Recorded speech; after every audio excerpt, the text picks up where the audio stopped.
Hi, my name is Ophi YouTube Videos. I am a feminist and a lesbian, and I make conversational commentary videos about both of those things. We're still talking about Alexa Nikolas. I'm not even sorry about it. I know some people think that I should be, but as I've said before in my comment section, and I will continue to say, I believe that it is inherently pretty feminist to insist on continuing to critique women as if they are not only your equals, but also capable of doing good things. And not just doing good things, but actively not perpetuating the kind of harm that I believe Alexa Nikolas has perpetuated with her platform.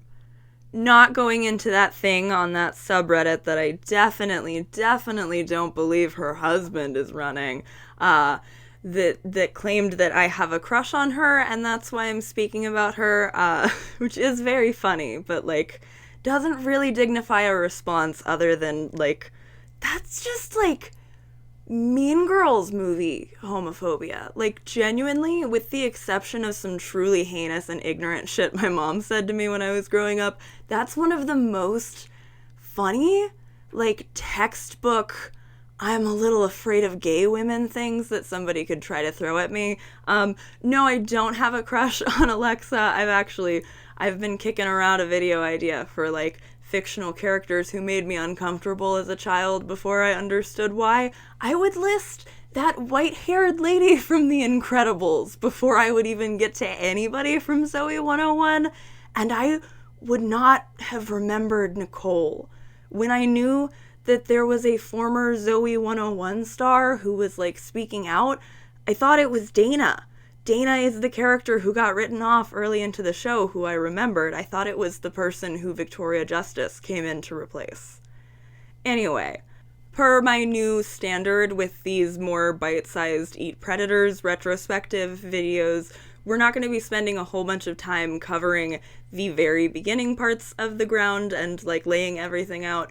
I assume you've seen at least one of my other Eat Predators videos while you're here. At least catch up about the leaked drive so that you know what I'm talking about, because that now comes up in every criticism I have of Alexa. I know I said that the whole idea of doing, smaller, more bite-sized videos would be to make it a bit more approachable. Honestly, at this point, and, I appreciate the people who are along for the ride, because I think it means more approachable for me, and not necessarily that any of these videos are great standalones, I don't know, because I have to start this one by referencing the last one that I just did, which was a look back at the feud between Alexa Nikolas and Christy Carlson Romano. A feud that had already begun before the live stream that I covered in that video, and that had escalated, and what we responded to was her deleted episode of the Vulnerable podcast with Christy Carlson Romano, and then her response once Christy had deleted her episode of Vulnerable. In the part of the video where we were still talking about the Vulnerable podcast, I had posed a question to any lawyers or law students in the Nuance Corner, and y'all came through. I knew we had smart people. I knew we had people who were more educated than me here watching my videos. But oh man. Okay, so I already pinned comment, and unfortunately I can only pin one, but there were a lot of really good ones down thread. I moderate my comment section pretty heavily, not to the point of all disagreement going to the banishment island, but if you're mean to me, certainly you don't need to be on my channel, right? And if you're mean to other people who are sharing really helpful and also sometimes really vulnerable, that word feels so branded now because of Christy.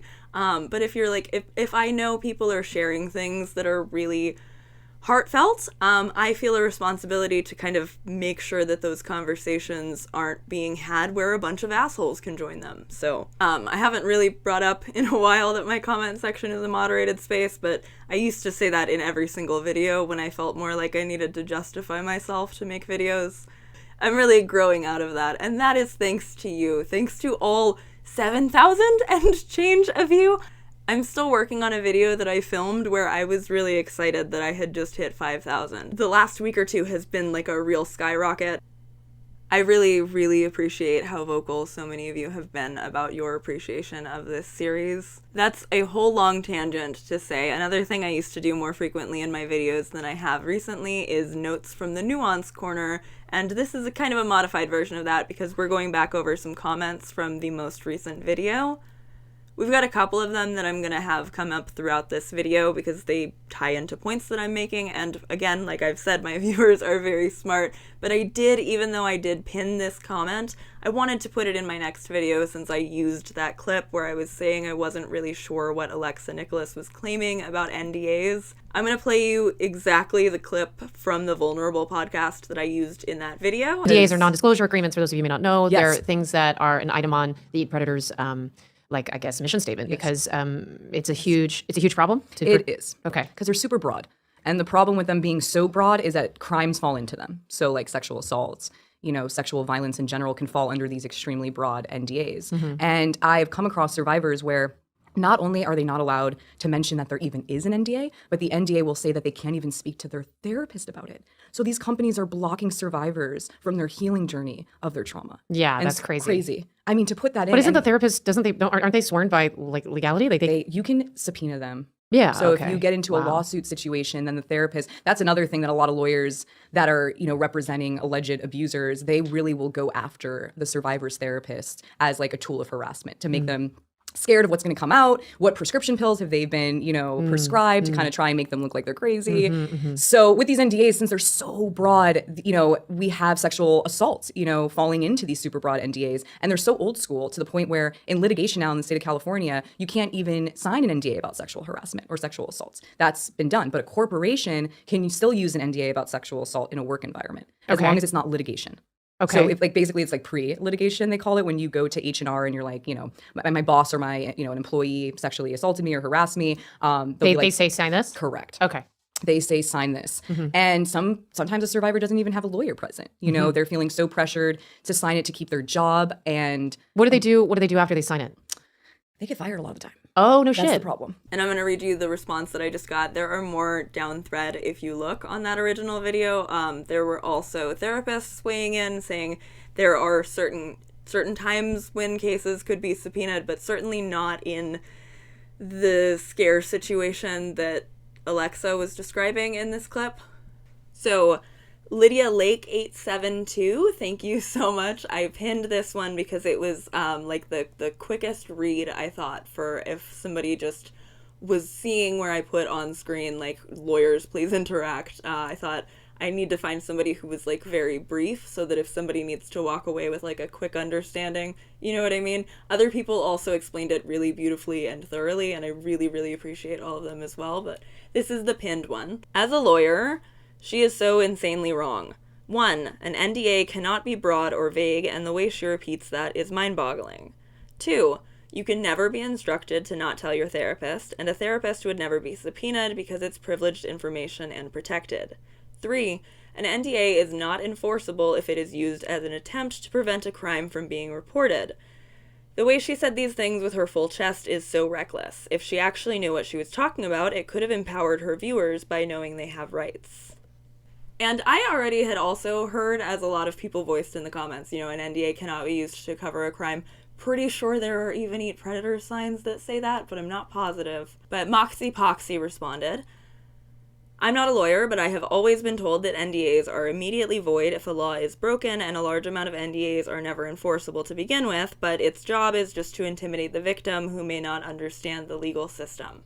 Which, again, as was voiced in my comment section by multiple people, this is why having the media training when you're doing advocacy is important, because rather than being able to correct a commonly held misconception, Alexa just full-throated repeated it, but from the voice of somebody who you think both knows and wants what's best for you. There's another point I want to make on NDAs, and again, I want to clarify, as I think has been overwhelmingly clear in all of my videos about Alexa, these are my interpretations, my opinions about things that I have seen and heard.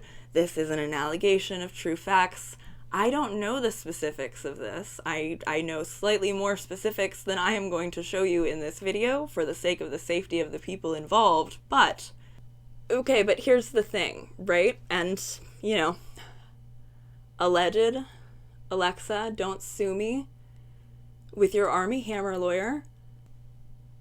Sorry to everybody who owns an Amazon thing. I don't want to cut that line out though because I think it's kind of funny. But I'm saying both that from the public understanding of what Alexa has been doing on Maine recently, and from things that I have heard and seen from behind the scenes, I have reason to believe that Alexa has had former members of Eat Predators sign NDAs and then also attempted to weaponize said NDAs against them. And my understanding is that despite the fact that in every instance where it has ever mattered, Alexa Nikolas has played extremely fast and loose with confidentiality and any kind of protection of the victims under the umbrella of Eat Predators, her for-profit corporation, where she essentially courts victims and survivors. She claims that it's a confidentiality thing, and then it just, speculatively here, we'll say. I'm not NBC. I don't know what the Armie Hammer lawyer or whomever may be representing Alexa directly said. And I don't know if it's true that those NDAs were then used for Alexa's own purposes, such as maybe, killing an article that she would then go on to brag like a supervillain in a live stream that she got killed. I don't know, maybe something like that. I will remind you again, and I know I've said this before in my videos about Alexa leaking the drive, she continued and continued throughout that live stream to imply that she was going to publish the entire thing she sent to Kat, and then she just leaked the Drake Bell police report. So, also, again, Alexa or anybody watching who wants to get mad at me, I use the word leak because Alexa used the word leak so many times in that live stream. If she wanted a different word to be used about her actions, she should have presented it with a different word, but worms out of the can at this point. She leaked the documents. I don't care that it was a Freedom of Information Act that was already requested and technically a link other people could get. I don't. Alexa said she leaked the drive. She always wants credit for what she's done, right? That's something we'll see in this video once we get to it. I think we should give her credit for that. She leaked the drive. I think she should either go ahead and leak the rest of her answers to Kat, or maybe, a good statement to make. Something that would really actually probably help her to look as though she had more integrity would be to do what the signs say behind her.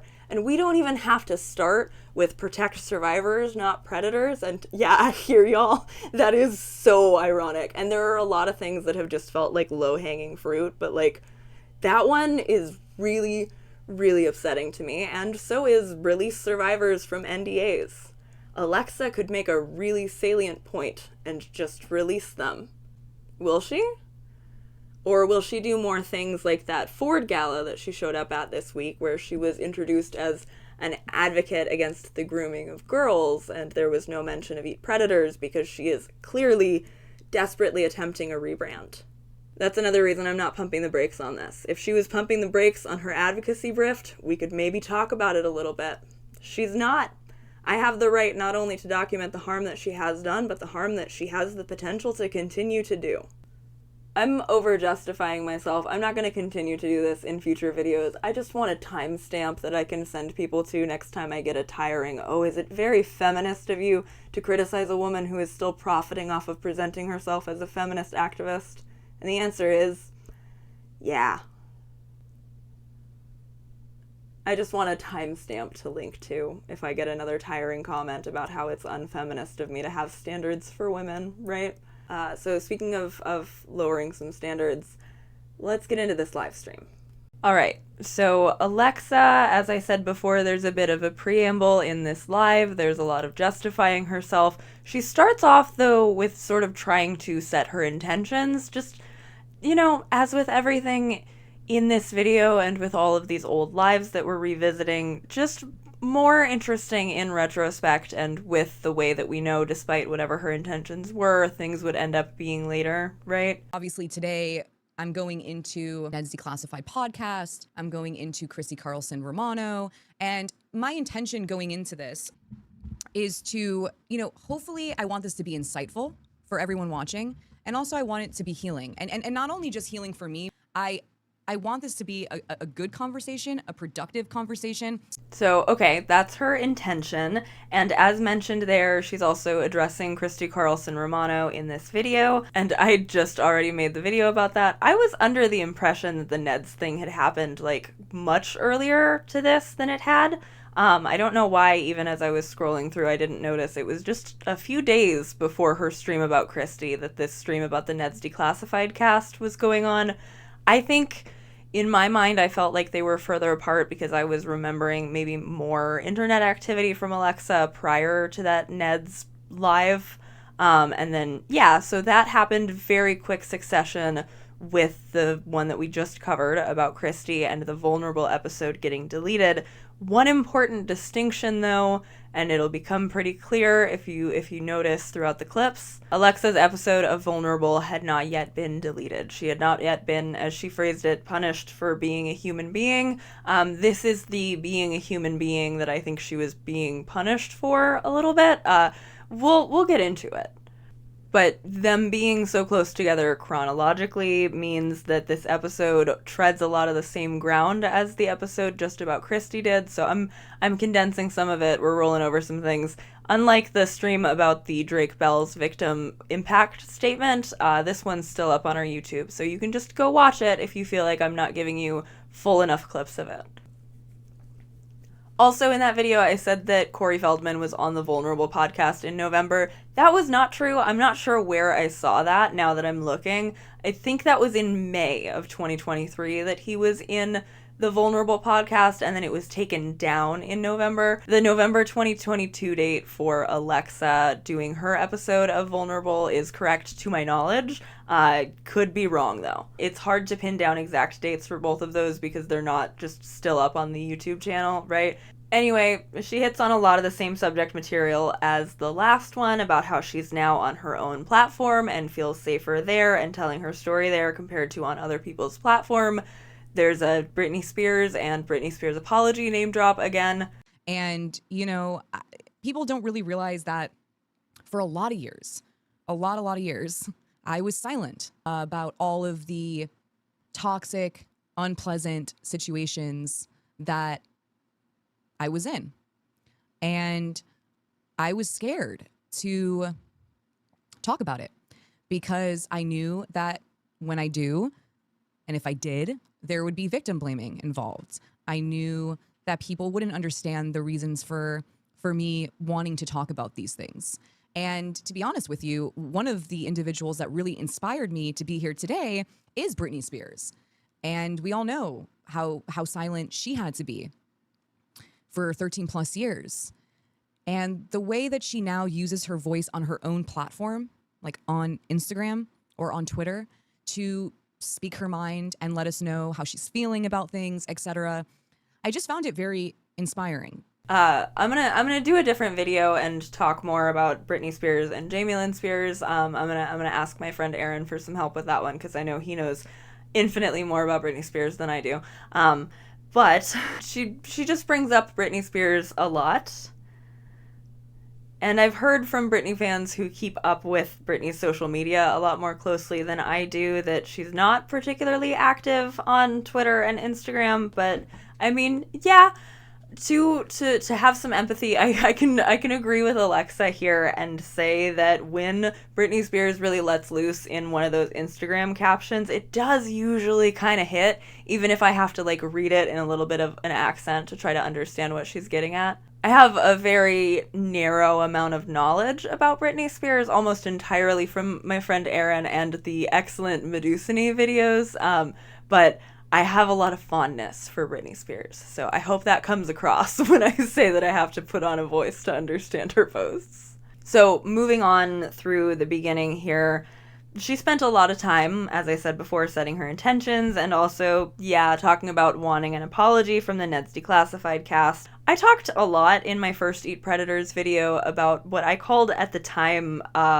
apology activism. I don't know if there's a better word for what she's most seemingly concerned about with her activism. I don't know if that's something that I even really made up. It's just the best thing I could come up with to call what I was talking about in that video, and what I was talking about is a lot of this. You're amazing. And, you know, that's the thing is, like, I like to continue to say, you know, Britney Spears was legit the only person in Hollywood that has apologized to me. And it's Britney bleeping Spears, you know? And so now with that perspective, when someone isn't able to have a conversation with me that I know when I'm hurt or I'm feeling a type of way and I want some clarity, If that person can't do that, but Britney Spears can, to me personally, that, I'm not going to be silent about it anymore. I really want to encourage everyone who's watching today that apologies are powerful. Genuine apologies and conversations that allow each person to be heard, powerful. Because we honestly can't create any type of change if we're not doing this together.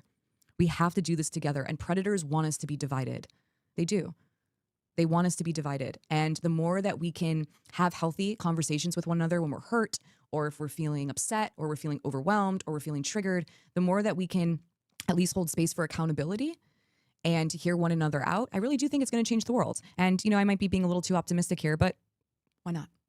We would see more of it again later post-Quiet on set when she was like trying to hunt down apologies on Drake Bell's behalf from the letter writers for Brian Peck. And that's another feud. We'll get there when we get there. Not in this one, sorry. But this whole, like, if we just talk to each other and you give me the exact right apology, it's going to change and save the world rhetoric that she's so interested in.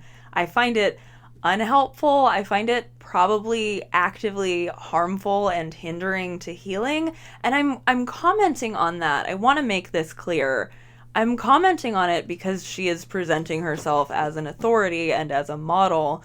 And my cat is running around the room so much right now. Jojo, what's going on? We know from how offended she was by the question of whether or not she had any certification that not only does she not have certification, she also does not think that it is important. There's no, like, real understanding of the responsibility, and I do believe that trauma survivors are not, like, they don't have to be perfect, they don't even have to be, like, amazing or, like, good all the time, but if you're presenting yourself as the leader of a nonprofit survivor-led collective and you are preaching a lot about growing and changing and saving the world with apologies, I don't like it. I think that it actively stunts other people from being able to notice that what they need is internal. Because we can't fix the whole society. Like, it would be really amazing if we could. A lot of what activism is trying to do is trying to help solve the society. Yes, all of that is incredibly important, but none of it is ever going to be more important than your own coping skills. None of it is ever going to be more important than, like, can I put myself back in my body if I'm dissociating? An apology from somebody is not going to do that for me. Finding things that can help tie me back in for, like, a sensory thing will. When I'm spiraling and I'm thinking really terrible, vitriolic, hateful things about myself, somebody else apologizing to me, even if it was a good apology, and they're normally not if you are, like, hunting down an apology. You normally don't get a really great one. Those are usually ones that come to you unsolicited when they're actually going to be good and helpful, right? An apology from somebody else is never going to do the same thing that being sat down with, like, a DBT worksheet and taught about the middle path did for my ability to, like, be upset about something and not have it absolutely destroy my entire day, week, month, you know? And that's hard, and it's hard won, but it's just, I just wish that it was something that she was more concerned with encouraging people with than the way that she does speak about things. Again, if there's another word for this besides apology activism, I am deeply interested in discussing this and reading other things that other people have had to say about it, so, like, please let me know. But I think that there's a lot in this video that betrays a lot of Alexa's sort of truest intentions, maybe, with all of this all along. Advocacy as a way to demand personal apologies and personal validation, which you are convinced will just, like, solve your trauma a little bit. And, okay, so this next clip is just me being a little bit like, okay, girl, but what happened then? And there are a few of these throughout. I'm sure you'll notice them. So, for me, my platform specifically is not now just about hopefully one day soon, making a living wage for the advocacy work that I'm doing, but it's also about creating a safe space to defend survivors and advocate for change within the entertainment industry. And that's really, really my goal when it comes to this platform, is to create this safe space, to create this community, and be able to speak up when I see predatory behavior happening and I see individuals being harmed. You know, that's really, you know, to grab the predator by the horns. You know, like the saying, like to grab the bully by the horns. Well, this platform's all about grabbing the predator by the horns. I also think it's interesting and maybe a little bit like a Freudian slip sort of thing that she seems to think that the saying is grab the bully by the horns and not grab the bull by the horns.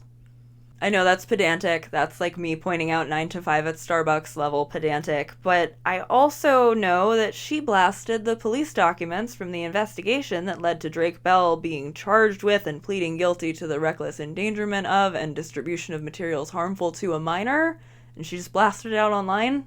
And if we're using as wide of a definition for the word bully as Alexa does, something I'm not saying in response to her childhood bullying on set of Zoe 101, but I am saying in the fact that she repeatedly refers to this podcast episode that she's about to react to as bullying.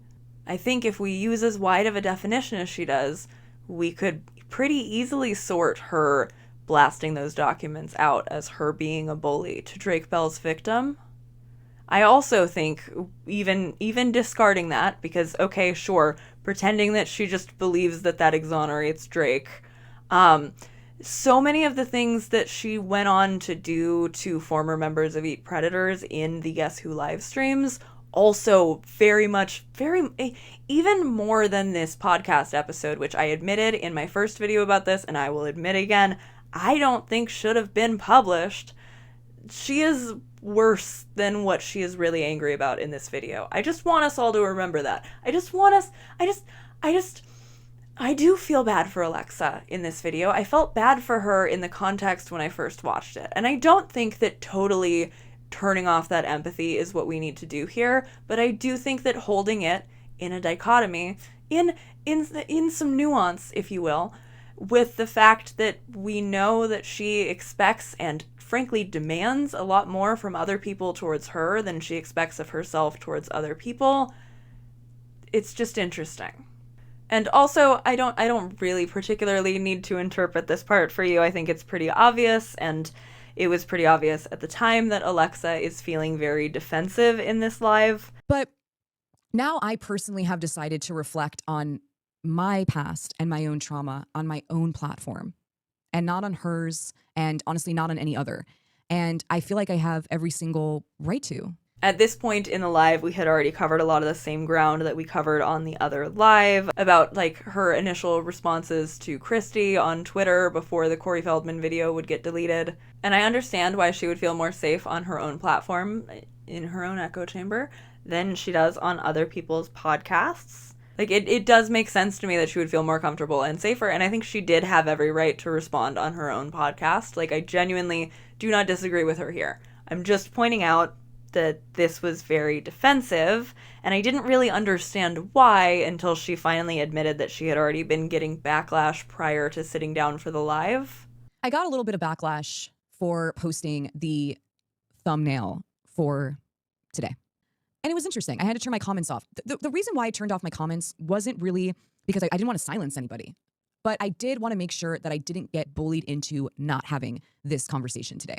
And I knew if I allowed some of the comments to be seen by me, it was so triggering as a survivor. And so I decided to turn the comments off because I'd rather be here and have the conversation. And then afterwards, everyone can kind of say what they want to say. But a lot of the comments were, you know, just hurtful. A lot of victim blaming, a lot of, you know, I'm doing this for money, and, you know, I'm trying to get a clickbait out of this, and, you know, yada, yada, yada, yada, yada.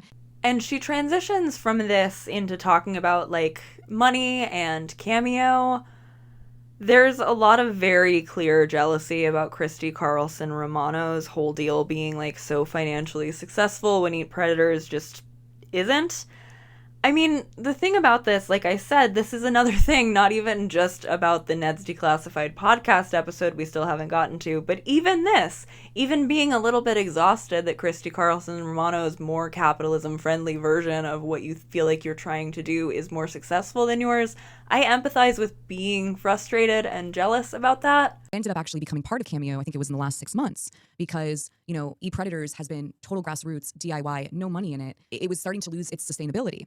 So I got onto Cameo. The person who works there messaged me and kind of tried to pitch Cameo at me. And she started with letting me know that my peers on Nickelodeon were on average making about, $50K a year. And it was off of nostalgia and fandom. And, not me though. Not me. I was too busy having to process some serious trauma in my life. When Cameo first came out, I was in a very, very ABUSIVE separation situation with my predator, Michael Milos, and I couldn't do anything like that. And I know a lot of survivors out there understand what it feels like when you're experiencing so much trauma that even work is hard to do. Yeah, I'm a child star, but I didn't have any money, and I still had to work. And I just couldn't personally do Cameo. It was something I was not up to. I didn't really understand it either at the time. And I just felt like I had too much to process. And so I wasn't on Cameo. But most of my peers were, like Chris Massey, God, I think maybe Paul Butcher, all of them, and including Christy Carlson Romano. And, obviously everyone on YouTube, if they're monetized, they're making money. YouTube has become a actual job, actual way to make income. And I'm not even here to diss those individuals because I have realized recently that a lot goes into being a YouTuber. It's not easy. I might have poked fun of it a little bit a few years back, and now I'm like, shit, this is a lot of work. This is a lot of work, and you have to show up, and you got to do the thing. And so, it is a source of income for so many individuals. And, when it comes to Christy Carlson Romano, she makes a decent amount of money off of child stars specifically, reflecting on their past. And it's honestly her brand. That's really how I came to know about her, was through the Vulnerable podcast. And I'm truncating a lot of this because, as I've already said, she talked about Christy for most of the video we already just talked about. You know how I feel about Christy. You know how Alexa feels about Christy. But I just wanted to put together like a tiny little supercut of some things that happened in this video that made me think, oh yeah, no wonder Christy took it down between the NDA misinformation and this. This isn't comprehensive. More of these moments will happen as we get further into the episode, but it's a lot of moments like this. I reached out to her to deal with this all privately. I thought she would do the right thing there, especially after having me on her show when I spoke to her about what Eat Predators is and the mission. I had faith that she was authentic, and I did not want to call her out publicly. I didn't want to do it. I wish she just did the right thing, and I didn't have to be sitting here and doing this, but it's important to. And it's all about context and what she stands for when she's not making money. When she's not making money, who is she? How is she showing up in the world? Does she care when it's not trending? No. I'm sad to say, in my own personal opinion today, she sadly proved to me she preferred to make money off of an alleged predator, Corey Feldman, and left the survivor on red. And then left me, another survivor who was on her show that she made money off of, left me also on red when it came to it. And I saw that even people were tweeting to her when she came out with her Corey Feldman episode. A lot of people were giving her backlash, the tweets for a second. Hey, Christy Carlson Romano, remember when you left this all on red? I was a survivor on your show, remember? And that remember wasn't even just sarcastic. It was like, do you remember? You know what I mean? Like, do you remember what I was talking to you about on the show? Like, do you remember me breaking down how predatory behavior they're able to do what they're doing through enablers? And here's Christy Carlson Romano, in my opinion, becoming an enabler. And I was just on your show, like, telling you how it works. So, like, don't have me do this emotional labor, be vulnerable on your vulnerable podcast, and then leave me hanging here. I think leaving a survivor on red when you are platforming the alleged predator is very dangerous and not okay. And honestly, she should apologize. She should be able to apologize. I've given her multiple days to apologize to at least the person who reached out to her that she left on red, to apologize to me as a survivor that came to her privately about this matter. Christy, you should just be able to apologize. Nothing wrong will come out of you just apologizing. We're all human. We all make mistakes. You're human. Apologizing is doing the right thing. And I heard that she's blocking people that are trying to tell her about this. Just apologize. To get those people to stop bothering you, maybe, which they, don't harass Christy Carlson Romano, please. But if you want that to stop, you have to take accountability for your actions. We all do. It's part of being human. And the more that we're able to do that, the more that we are able to connect with one another and change the fucking world. And I know I've gone on enough little sidebars and tangents in this video and will continue to do so, so it's kind of tossing stones from a glass house for me to continue to nag on the paid interruption aspect of the live chats, but you know, I'm still gonna do it. Here's one. They're like a pack of high school mean girls. You know what? Yeah. And this is what I see time and time again in the Disney Nick world, is just this like cliquey thing that just doesn't, we don't need to be there anymore. It's like, it's so lame. It's like, I don't know. It's just getting old. But I cut out most of them, but I left that one in because it's a little funny to imagine that this is where that initial seed was planted. Though initially I doubt it was, but funny to imagine the seed was planted here for Adam to eventually be called a mean girl, mean kid, mean adult on her stream that night. There's also this when she's like kind of ragging on Christy a bit. One of the saddest elements out of coming forward about your trauma on someone else's platform or to a journalist or to a website was everyone else kind of seemed to prosper from me coming forward about my trauma. A lot of people got a lot of clicks, which equaled a lot of money. A lot of websites got a lot of ad revenue, which equaled a lot of money. Or their podcast that I was on ended up in the media circuit, and they got PR for my trauma. And think about that for a second. That trauma can be trending. But what happens when trauma isn't trending? Right? There's a lot of people out there that are watching right now that don't have trauma that is trending. You know, their trauma doesn't get to be heard. And a lot of survivors get their trauma buried.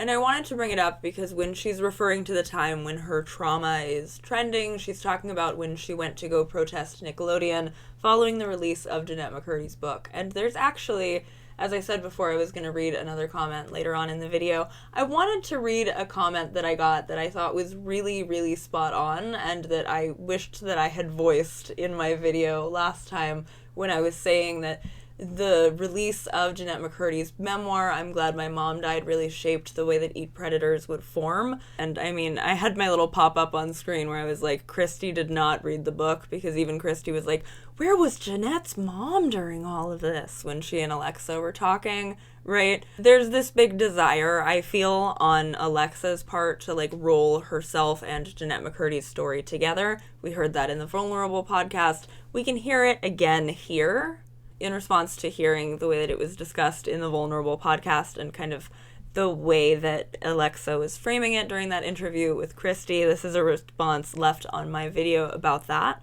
Mrs. Preminger, whose thumbnail always makes me smile when I see pop up in my videos, by the way, said, I feel like it's so insulting to reduce Jeanette's book to just being about her experiences on Nickelodeon. The book is literally called I'm Glad My Mom Died. It's about Jeanette learning to process the intense trauma caused by her mother, the person society says is supposed to unconditionally love and protect you. The reason people loved that book is because it was thoughtful, vulnerable, and beautifully written, and many people resonated with it.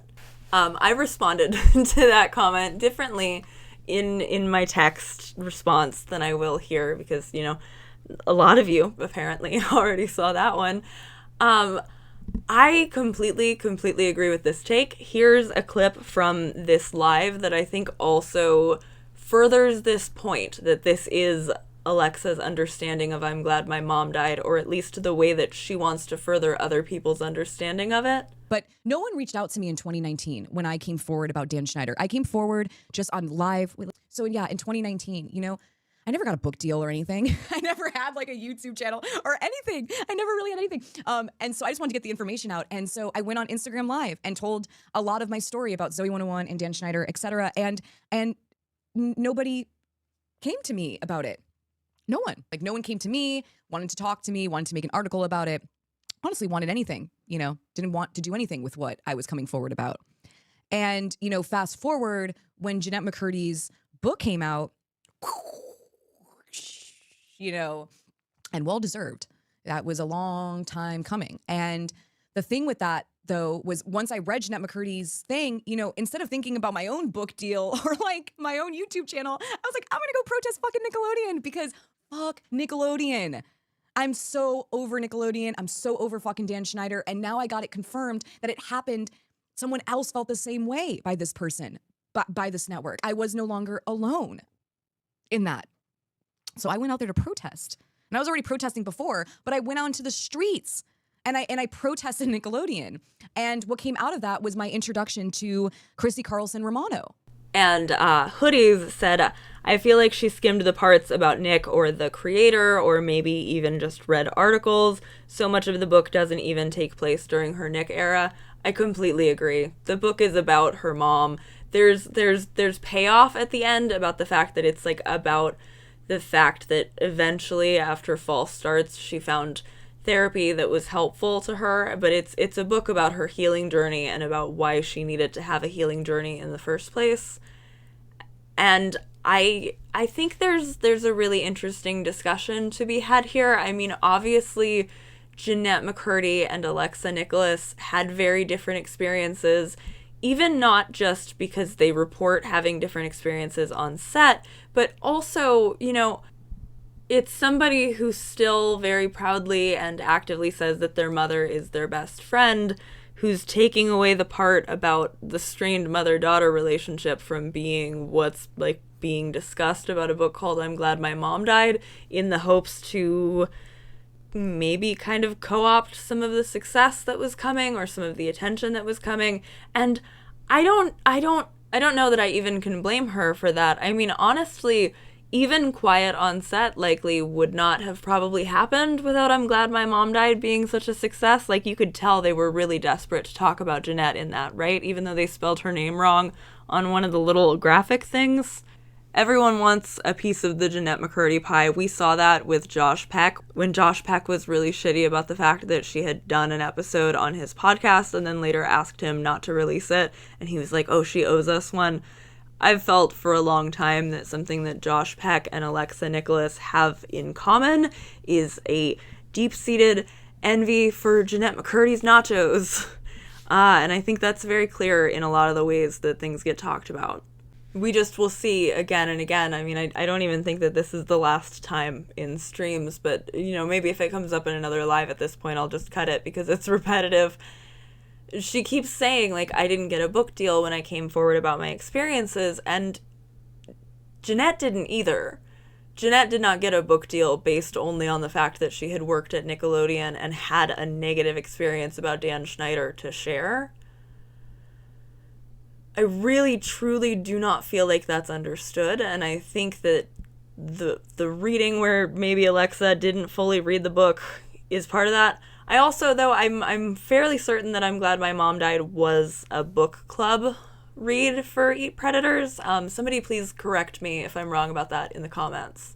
Actually, I kind of want to reread, well, kind of is a weak word for that. I really want to reread I'm Glad My Mom Died, and I kind of want to incorporate it into this conversation a bit more in a future video. I don't know.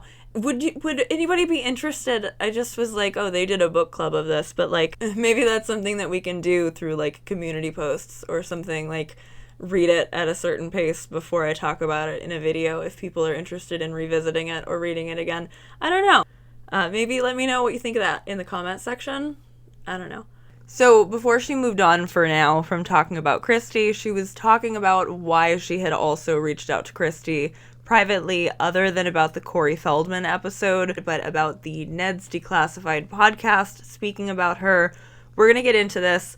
I can't find that original section of that episode on their YouTube, and that's where I can download from conveniently. We'll be watching Alexa's clips of it because that's what's easiest for me to access right now, but she described it earlier than she showed it, and we're going to start there. Woke up one morning to getting word about a podcast episode on the Ned's Declassified podcast that there was an episode where Lindsay Shaw and Devin Werkheiser, were discussing me, and not in a good light. And that there was some type of clickbait thing. Here I am once again being clickbait for people. Some clickbait clip that stated that Lindsay and my mom got in a fist fight, which, by the way, that's defamatory, which I'm positive that's why Christy Carlson Romano removed it. I really don't even know if she cared that much about me being upset, but it was more about that's like actual defamation, by the way, because that never happened. Because when you watch the clip, you hear Lindsay saying she was the one who HIT my mom, as she said, and called her a bitch. That was her.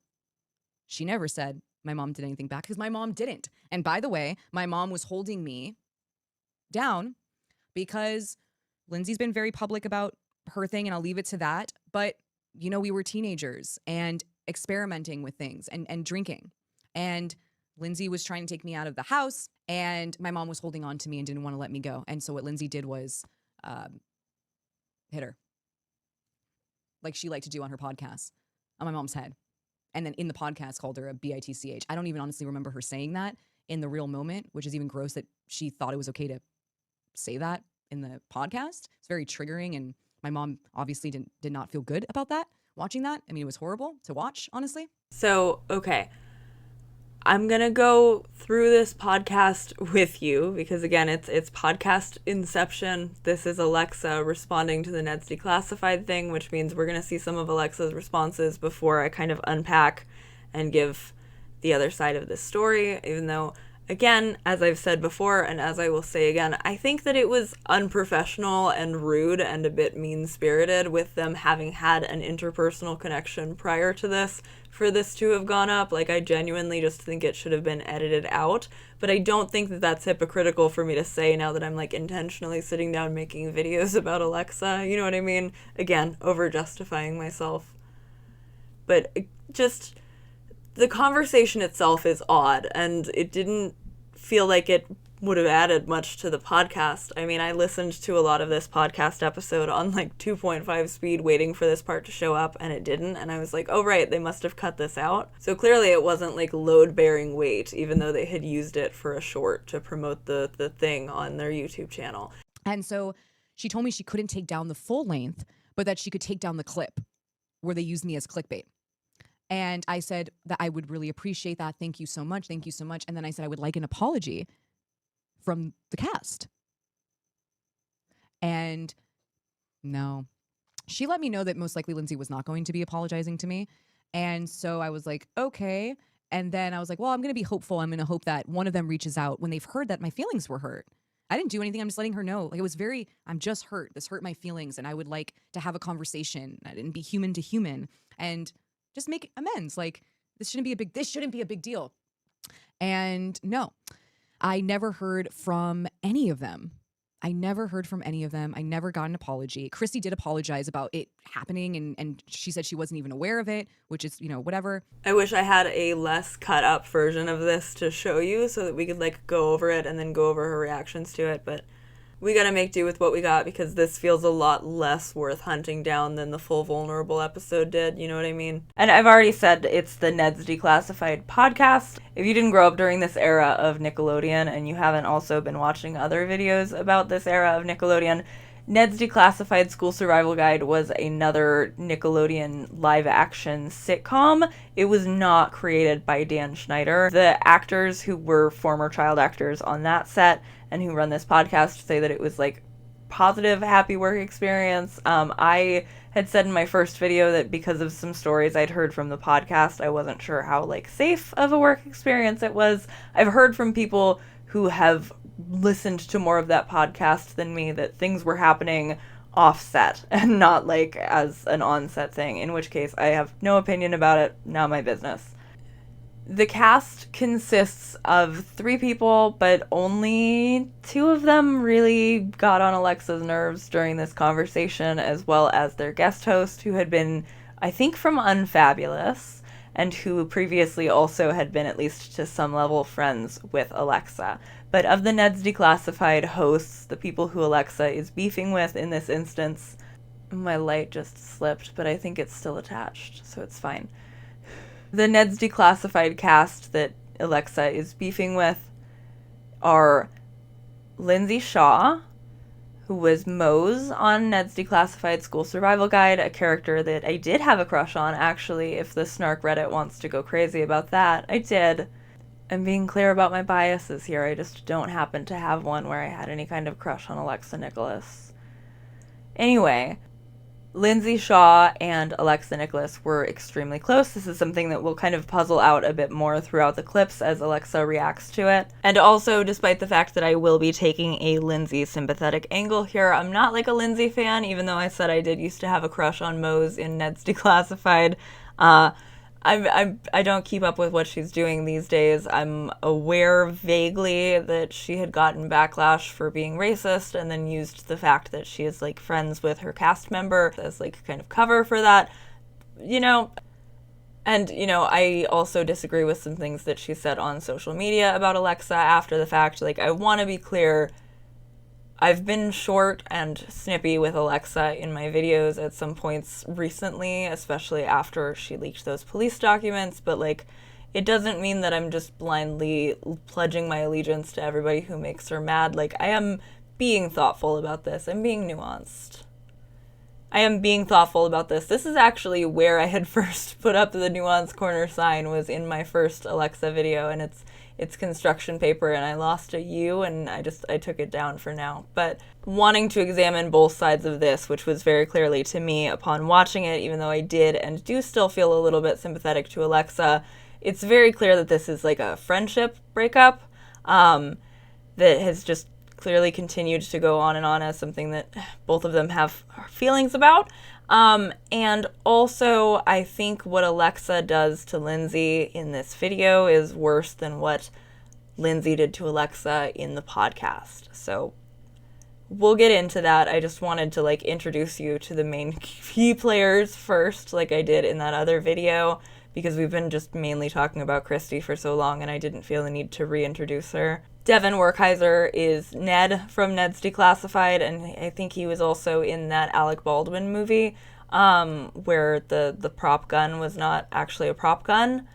And Devin is the primary beef, like, that Alexa is going after here. I think Lindsay is like kind of a target, but a little bit more collateral damage than this, especially in ways that we're gonna get to about a party. And then Daniel Curtis Lee, like, even later on in the video, even in the live Alexa, is like, Daniel, you're fine. You didn't really do anything. Like, he's fine. But yeah, that's the three who are on the Ned's Declassified podcast. It seems to be pretty typical, like, rewatch podcast. They have guest stars. You know, I talked more about my initial perceptions of it in that first video. It's just not something that I'm particularly interested in, but it's also something I don't think is as necessary to criticize as something like Eat Predators is, because it's not pretending to be more than it is. Podcasts are allowed to be a little bit trashy. This one just happens to be like a little bit trashy and also rude. But again, Alexa's response, especially as it comes to Lindsay and potential sharing of Lindsay's trauma, just feels disproportionate and begins to stretch the limits of that empathy that I feel for Alexa at the beginning here. So let's watch what Devin Werkheiser, God, Devin Werkheiser, boy, do I remember you. There's sets where these like tense, you know, like there was fucked up shit happening. Yeah. It's been such a strange process. Oh, yes. Have you seen these? Like, yeah, I'm sorry. Are you guys hearing this? I just want to make sure is this being heard? But I don't know if anyone's hearing this, but he goes like, what are you to? What, that the people that you're about to mention have experienced trauma? Like, oh, I'm about to say the people that have literally been around a creep as a child on set. You know, like, and he goes, Jeanette McCurdy and Alexa Nikolas. Like, how gross are you? Look at his face. Like, how old are we, dude? You can just say my name, by the way. It's not like it's not a sin. It's not a sin to say my name. So the thing with Ned, sorry, I just said his real name and then I forgot it. The thing with Devin is going to play out more. Like I said, the same deal with kind of sussing out more about the relationship with Lindsay as we go. I could stop and tell you all of this, but we're already reacting. I already cut down the clips. Let's just do it this way, right? I mean, yeah, you know, Jeanette, Zoe 101, cool, Alexa. great. Alexa, Yeah. Lucidity. Wait. Oh. You all right? Oh my God. I Sorry. know. I remember I people were. I know. They're acting like I'm unalive. They're acting like I'm not here anymore or something. Like I'm on the streets, like needing help or something. It's bizarre. I know. Like, you know what? I thought it was actually going to go into, I know I feel maybe horrible about what Alexa has gone through. I thought that that would maybe be where Lindsay was going. Like, I know, I know Alexa's had a hard life. She's gone through a lot. Wishing her well. I saw her protest or, whatever. But no, that's not where this went. It was like oh, I know. Like I was some type of nothing. But the reason why I felt sympathy for Alexa when I was first watching this video, and I mean, again, even a little bit while I was rewatching it, even though I'm still pretty exhausted with her, the same way that I was saying that there are some things that you can tell kind of make her being so upset about the word irrelevant make more sense later. This does feel like it was something that was like grown in a lab to press buttons and hurt Alexa Nikolas's feelings, to have a bunch of former Nick colleagues sitting around a table speaking about her and not particularly highly. I just also, they weren't saying incredibly cruel things either. As much as I'm saying this was rude and a little bit mean for them to put on the podcast, is it as mean as baiting, like you're going to tell the story of your former best friend's, like, what? I don't even know what she's implying here. I don't really want to speculate on that too much in the comments either, but, like, you're allowed to agree with me that it's uncomfortable when she starts bringing up the Andrew Caldwell party thing. I left it out of my first video on this subject because of how uncomfortable it made me, but people have already spoken about it in a way that I found respectful and not, like, pressing nose against the glass trying to suss out details, which, it's not what we're about here in the Nuance Corner. But we see a lot of that kind of feeling like an outsider, being really defensive of the fact that they were mentioning what she was like when she was a child. And this was somebody who was my best friend for so long. I didn't have a best friend like Lindsay ever until I met Lindsay. She was my best friend in the whole wide world. We did everything together. And I would never go on my show and want to do that, speak like that ever about her. I just wouldn't. So anyways, it continues. Well, At her house, she had a lot of Furbies. Remember Furbies? Sure A did. lot, but like she was fun. Now a little. they're acting like this is my funeral. I'm right here. I'm alive and I'm strangely well, considering all the horrific shit I've had to deal with in my lifetime. I'm alive. I'm well. I have 2 children. I have a husband. I have friends. I have a life. I've been doing advocacy work for years now. And hello. And it's like I'm like listening to my funeral. And this is like really the part that I think that she has a right to be a little bit hurt about. I mean, I'm not here to decide who has the right to be hurt about things or not, but you know what I mean. This part is the part that I mean when I say that it's a little bit rude. The guest says that the guest herself is crazy, but Alexa is intense in a way that implies like an intense or crazy a bit. I'm not going to sit here and say that Alexa is pulling it out of nowhere that they called her crazy. Like she has Furbies. By the way, if the last time you really saw me was when I had Furbies, that means I was legit a kid. Like, I don't know, maybe, I can't remember the last time I had Furbies, like maybe 12, 11, I'm not sure. I did like my Furbies. But like, this was kind of the bullying shit that I dealt with a little bit when I was younger. I was a little bit of a sensitive kid. Moving on through the Furbies, Chelsea. I didn't even know I only have good things. Let's just continue. Yeah, but I'm crazy, but it was like she's intense. Yeah. I'm crazy, but she's like intense. Intense about what? I just want to know what exactly I am intense about. Am I intense when my feelings are hurt? Am I somebody that maybe cries when my feelings are hurt? I'm just very curious what intense means. And the fact that you were comparing your crazy to what my crazy, like how old are we? We're 31 years old. And we know about the stigma around mental health when it comes to child stars. Why would you ever want to perpetuate that? It has damaged so many child stars' lives. What she's doing right there, you throwing around that word crazy like it's 2002. By the way, crazy is 2002, Chelsea. You don't just throw that around anymore about people. We've learned what happens when you do that. And it can have some serious consequences, some serious implications. It could ruin someone's life. And it creates a lot more stigma around mental health. And I woke up to, and you have to remember, I was bullied by my peers on this network. None of them have checked in on me. Lindsay, I've actually reconnected with here and there throughout my life. But no, not Devin. No, not Chelsea. You know, no, I don't know these people anymore. And so to see them gathering around, you know, talking about me like I'm not there, I'm not here anymore, and to throw around that word, I just found was inappropriate. And if I had someone on my show saying that, I'd be like, hey, we don't like to use that word, you know, here because of X, Y, and Z and how it's been. But no one stopped her there. No one stopped her there. And instead, Devin laughs and like points at Lindsay. And it's like, you know, Lindsay has had her own journey, her own mental health journey. And it would never be my place to sit here and talk about her. But now I know she's spoken about me, you know, and Devin has no problem laughing at what? I don't even still know what exactly. I was a kid. Like, what exactly is everyone laughing at, and what is everyone trying to get at? So yeah, for all that about she would never talk about Lindsay that way, again, we know that she is going to be baiting this thing for the whole entire episode. I mean, it's just, it's strange. Because what does Lindsay even really say about her, really? Because from my perspective, what Lindsay says is pretty complimentary, especially for like how somebody would speak about somebody they were obviously very close to and like had to step away from. Is it super nice? I mean, complimentary might not be the right word, but like it's pretty graceful, I think. Let's continue. They were best friends for a long time. I remember she got mad at me on Facebook. She blocked me. We did that. Oh, dang. We were like, that was actually like one of the core female relationships in my life.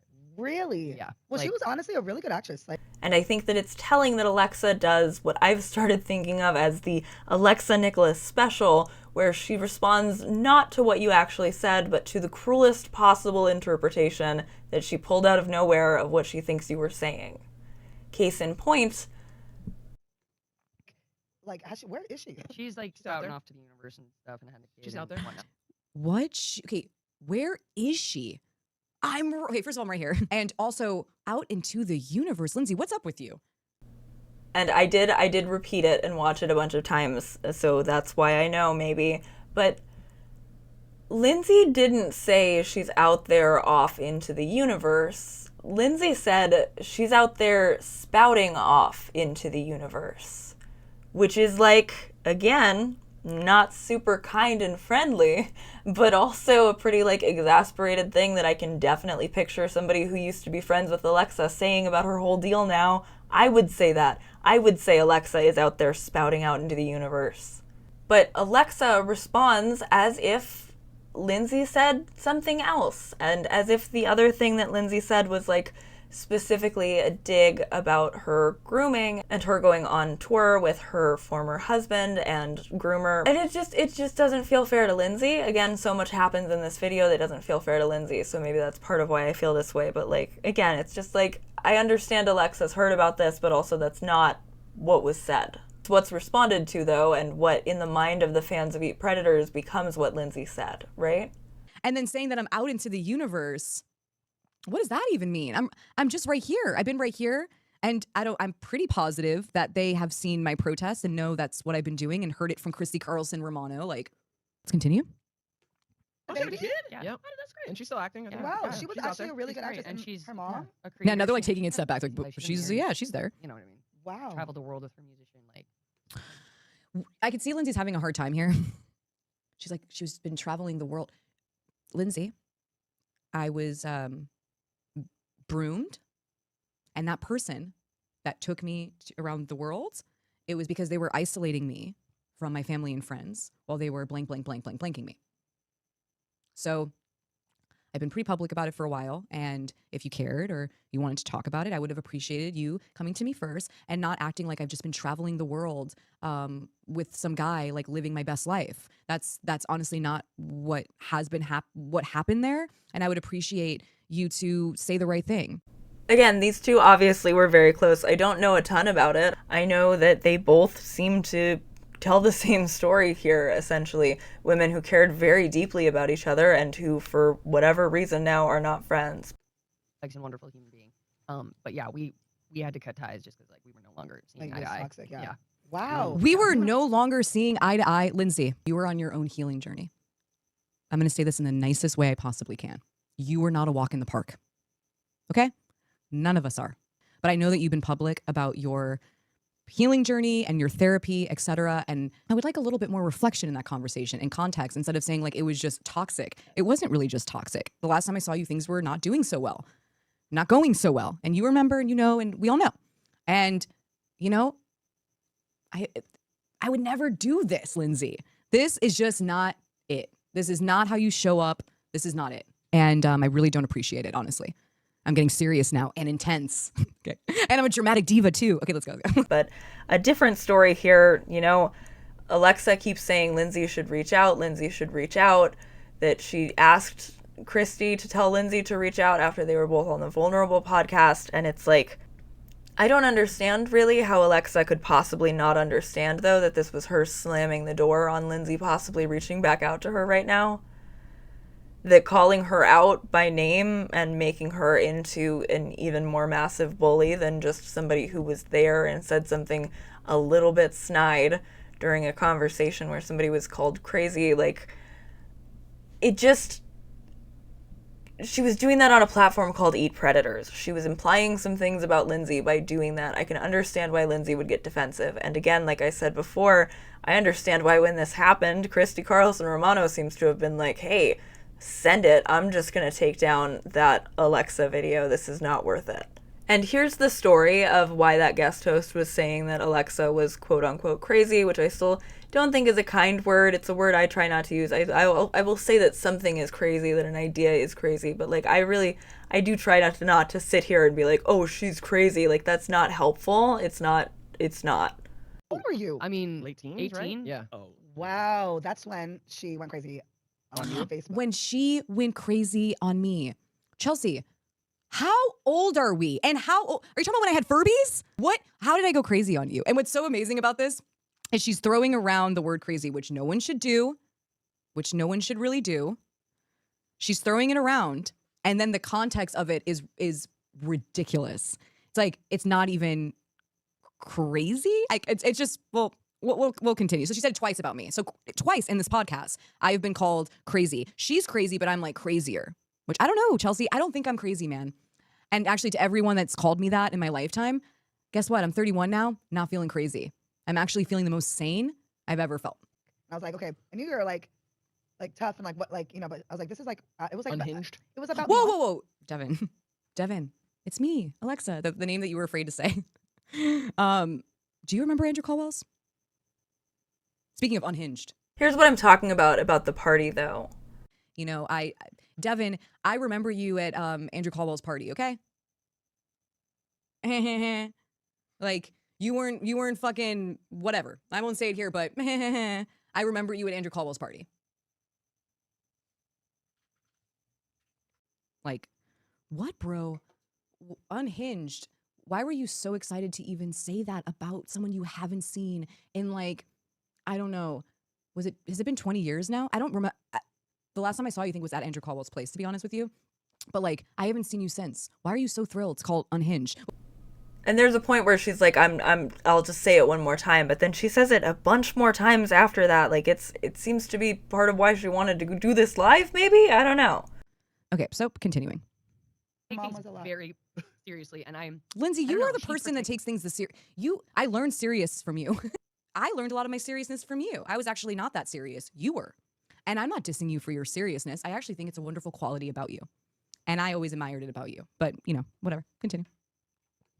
made me feel safe Got it. in a way that like I did not feel at that time. Like she Yeah, was like 'cause my she was first fierce, Alyssa. so she was like looking my, out for you. literally my Yeah. first Alyssa. Yeah, you Look went at Devin's around- face. You see Devin's face here? That's because he's thinking about Andrew Caldwell's party. Yeah. I remember Alexa. Yeah, we all remember. And she's like, 4 years. "Stay the fuck away from And her." she was Stay like, the it's so- fuck away from her. Seems like a memory, doesn't it? I'm just hearing crickets right now, but like I actually literally hear crickets right now, by the way. But it's like, but yeah, you know, it seems like a memory of Devin's of me saying stay away from her. I think that's weird. Just saying. So, anyways, we'll continue this video. Yeah, no, but Put her on literally the pot. we Yeah. shared like we did shrooms together for the first time. Like We did. By the way, I was going full screen. I was like, wait. We did. I mean, she was literally my best friend ever. And I was super protective of her. I was even protective of her at Andrew Caldwell's house.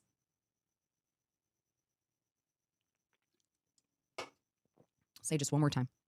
But you know, I was a good friend for a teenager. I don't really have any comment here. I mean, I understand what Alexa is saying about maybe not remembering things from when she was younger. I also think it's a little bit, you know, I mean, I believe this story. I do. I think the fact that Alexa apologized is good. You know, I don't really have more to say about that. I'm not going to say that this isn't a good enough apology. It's just, it is what it is. Wait, by the way, wait till you hear what unhinged is to Chelsea. It's I don't even remember that. I can't believe she remembers this. We'll continue. Or something. No, And everything's about she's Beyonce. like, she's not a god.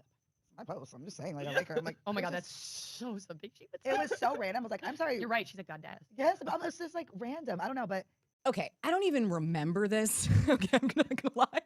I don't remember if I said to you something about Beyonce being a god or not. I personally love Beyonce. I don't know why I would be upset about Beyonce. Not really sure about the context, but I don't know if that's crazy.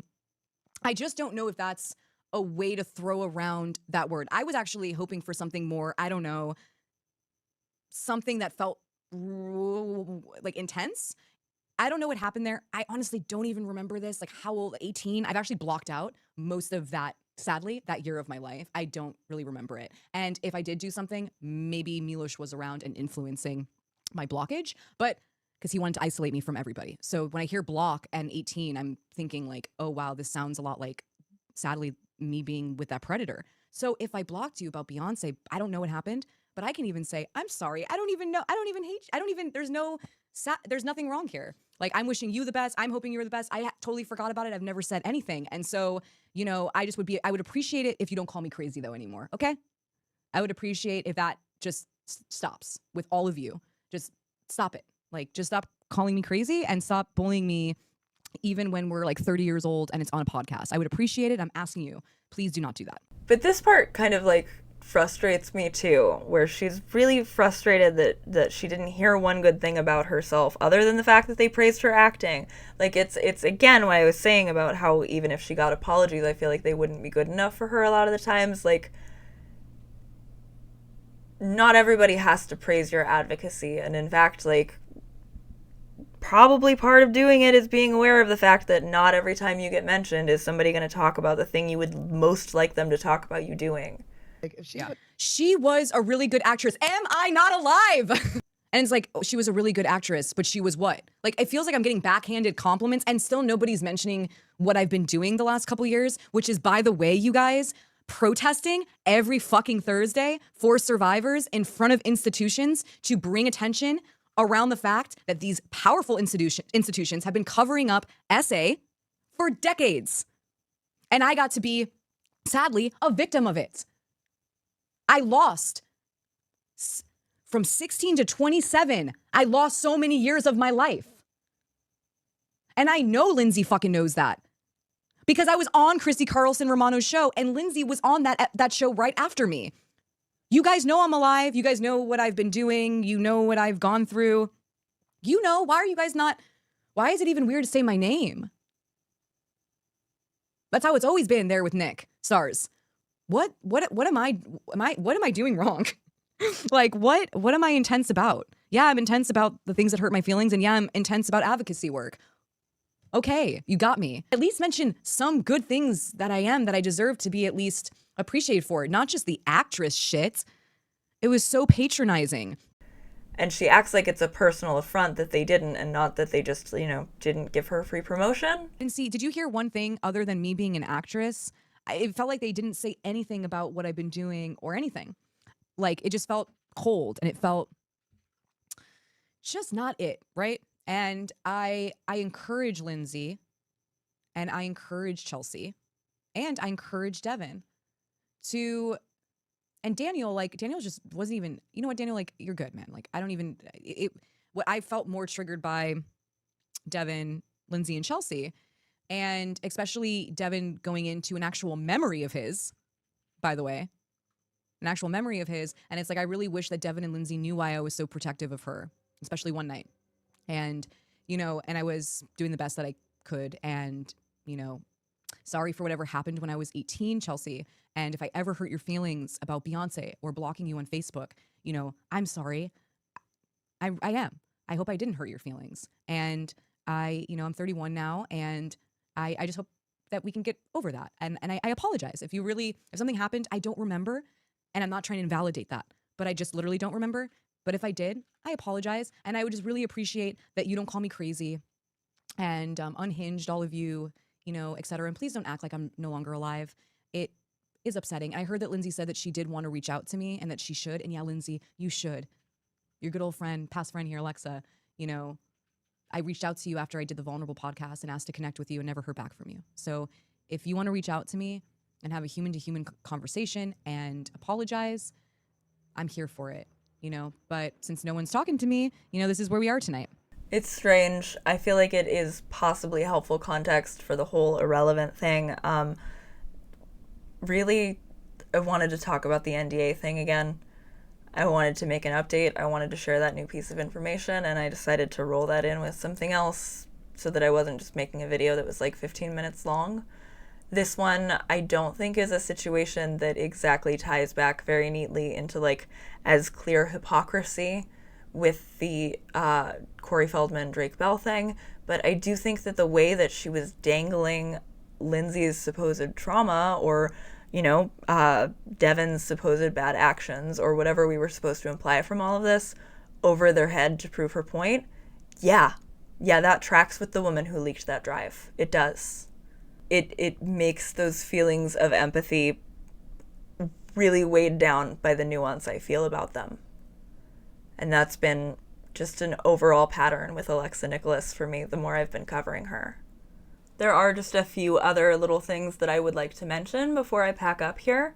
There were some pretty egregious cases of like self-censoring in this live that I just wanted to clip and comment on.